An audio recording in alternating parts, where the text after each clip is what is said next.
Everyone, today we are going to solve algebra question paper. So first question says मतलब हम इस video में तो वैसे बस एक ही क्वेश्चन करेंगे, बाकी और भी वीडियोस आएंगी तो एक एक करके सारे क्वेश्चंस अटेम्प्ट करेंगे. सो फर्स्ट क्वेश्चन सेज कि हमें प्रूफ करना है कि इसके जो रूट्स हैं, मतलब एक जो रूट होगा वो दूसरे वाले के नेगेटिव होगा if and only if R is equals to P Q. तो आंसर ऑफ ए पार्ट. ठीक है, अब पहले तो हम इक्वेशन लिख लेते हैं. P X square plus Q X plus R is equals to zero. तो आपको पता है सम ऑफ हम कह देते हैं कि let first root be alpha. तो सेकेंड रूट क्या हो जाएगा? Minus alpha. सिंस ये क्यूबिक है तो इसके तीन रूट्स एग्जिस्ट करेंगे, है ना. क्यूबिक है तो तीन रूट्स होंगे, तो अल्फ़ा एक माइनस अल्फ़ा हो गया. थर्ड रूट हम कह देते हैं बीटा है. थर्ड रूट भी बीटा. ठीक है. ये तो हमने कर लिया. अब इसके बाद हम अप्लाई करते हैं अपना वो. आप सबको पता होगा सम ऑफ रूट्स क्या होता है. सम ऑफ रूट्स क्या होगा? माइनस का p अपॉन में कोफिशिएंट ऑफ दिस, मतलब माइनस में p अपॉन में 1 विच इज़ माइनस p. और अगर मैं सम ऑफ रूट्स करूँ तो करके देखो, alpha minus alpha plus beta is equals to minus p. ये तो कैंसिल हो गया, तो बीटा क्या आ गया? Minus p. So this is our equation 1. Now second, आपको पता है sum of roots taken two at a time. Sum of roots taken two at a time. अगर मैं रूट्स को दो बारी एक साथ लूँ तो उनका सम कैसे लिखते हैं? हम ऐसे लिखेंगे ना, alpha into minus alpha plus beta into alpha. देखो, अल्फ़ा इंटू माइनस अल्फ़ा, फिर माइनस अल्फ़ा इंटू बीटा, फिर beta into alpha, minus alpha plus beta into alpha. ये होता है sum of roots taken two at a time. तो अब इस पहले हमने माइनस का साइन लिया था, इस बार हम साइन रिवर्स करके प्लस का ले लेते हैं. तो प्लस का क्यू आ गया, ये तो कैंसिल हो जाएगा अपने आप में ही. तो ये आ गया minus alpha square is equals to Q. ये सेकेंड इक्वेशन. नाउ नेक्स्ट, अब हम लेंगे sum of roots taken three at a time. Sum of roots taken three at a time. ये करते जाते होंगे, है ना, हम ऐसे करते रहते हैं. जितनी बड़ी बड़ी पावर्स होती है तब तक हम करते रहते हैं. टेकन एट अ टाइम, तो थ्री एट अ टाइम एक साथ तीनों को ले लेना है. तो वो क्या होगा? अल्फ़ा इंटू में माइनस अल्फ़ा इंटू में बीटा. बस ख़त्म. ये तो प्रोडक्ट की तरह आ गया. अब हमने यहाँ पे पॉजिटिव साइन ले लिया, तो अब यहाँ पे क्या लेंगे? Negative sign. तो ये माइनस आर के बराबर है. तो ये आ गया minus alpha square into beta is equals to minus R. and from 1 and 2 put the value, substitute the value. 1 and 2 substitute करेंगे. अगर माइनस अल्फ़ा स्क्वायर क्यू के बराबर है, बीटा हमारा माइनस पी के बराबर है, और माइनस आर, माइनस से माइनस कैंसिल, तो R is equals to P Q. Hence proof. ये हमारा प्रूफ हो चुका है. ओके, अब नेक्स्ट क्वेश्चन हम करते हैं बी वाला पार्ट, कि हमें रूट्स को प्रूफ करना है. वो एपी में. एपी तो आपको पता है क्या होता है. ठीक है, अर्थमेटिक प्रोग्रेशन. तो आ जाओ इसे करते हैं.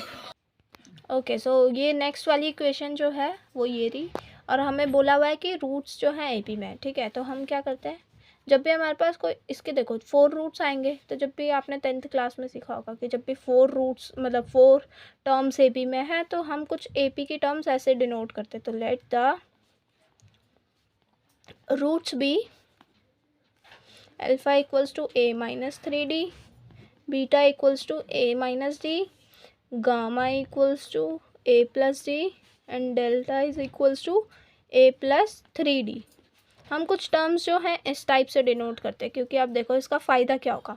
अब हम क्या करेंगे, sum of roots taken one at a time. Sum of roots taken one at a time. Sum of roots इसको हम सिग्मा अल्फ़ा से भी डिनोट करते हैं. ठीक है, तो एक बारी ले रहे हैं तो सिर्फ एक रूट, तो इसकी वैल्यू क्या होगा? Alpha plus beta plus gamma plus delta. Delta क्या होगा?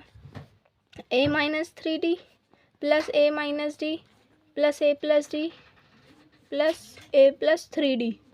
देखो ये सारे टर्म्स तो कट रही हैं, बस 4a बच रही है. और ये किसके बराबर होगी? देखो मैंने कहा था सबसे पहले माइनस का साइन लेते, तो ऐसे तुम पहले लिख भी सकते हो अगर कभी कन्फ्यूजन होती है तो. तो जब हमने माइनस का साइन लिया तो माइनस ऑफ -2a अपॉन में 1, तो दिस बिकम्स 2।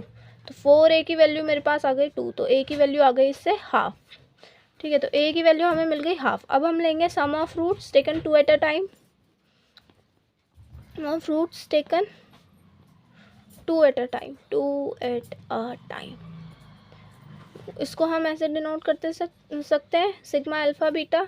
इसकी वैल्यू आपको बताई होगी मैम ने, ये होती है अल्फ़ा प्लस बीटा इंटू में गामा प्लस डेल्टा प्लस में अल्फ़ा बीटा प्लस में गामा डेल्टा। ठीक है, ये इसकी वैल्यू होती है। मतलब उतना दो करके रूट्स एक साथ प्लस करोगे, इससे अच्छा ही डायरेक्ट फार्मूला लर्न कर लो, ये लगा देना। ठीक है, तो अल्फ़ा प्लस बीटा क्या है, अल्फ़ा प्लस बीटा अगर साथ में करोगे तो ये हो जाएगा 2a माइनस का 4d, और गामा प्लस डेल्टा साथ में करोगे प्लस, तो 2a प्लस का 4d आ जाएगा। ठीक है, now alpha into beta, alpha into beta, ठीक है, a माइनस 3d इंटू में a minus D plus gamma delta, gamma into delta a plus D into में a प्लस 3d। ठीक है, तो मैं बस अब ब्रैकेट्स ओपन करूँगी, अभी मैं सिर्फ ब्रैकेट्स ओपन करूँगी, फिर आपको नेक्स्ट में चलेंगे, तब तक आप खुद करो। हाँ, तो देखो फर्स्ट वाले में तो हम direct a minus B a plus B लगा देंगे, तो a square plus B square 4a square minus B square 16d square. ठीक है, इस वाले में बस ब्रैकेट ओपन करा मैंने, तो ये आएगा a square minus 4ad plus 3d square. दूसरे वाले में a square plus 4ad plus 3d square. देखो ये तो कैंसिल हो गया, ये बचे मेरे पास सिर्फ 1 2 3 है ना, तो ये बने 6a स्क्वायर माइनस 16d और ये प्लस का 6d स्क्वायर, तो ये हो जाएगा माइनस 10d स्क्वायर। ठीक है, इसकी वैल्यू किसके बराबर है, ये किसके बराबर आती है हमारी, प्लस का, मतलब प्लस का है, तो ये -21 अपॉन में 1 विच इज़ -21 ओनली। तो ये आ गया 6a square minus 10d square is equals to -21।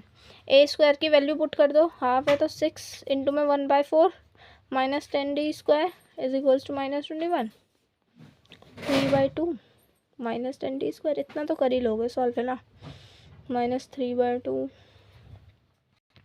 उसके बाद देखो -10d स्क्वायर की वैल्यू -45/2 आ गई, तो माइनस से माइनस कैंसिल, ये 5 की टेबल से 2 टाइम्स 9 टाइम्स, तो यहाँ से आया d की वैल्यू आ गई +-3/2।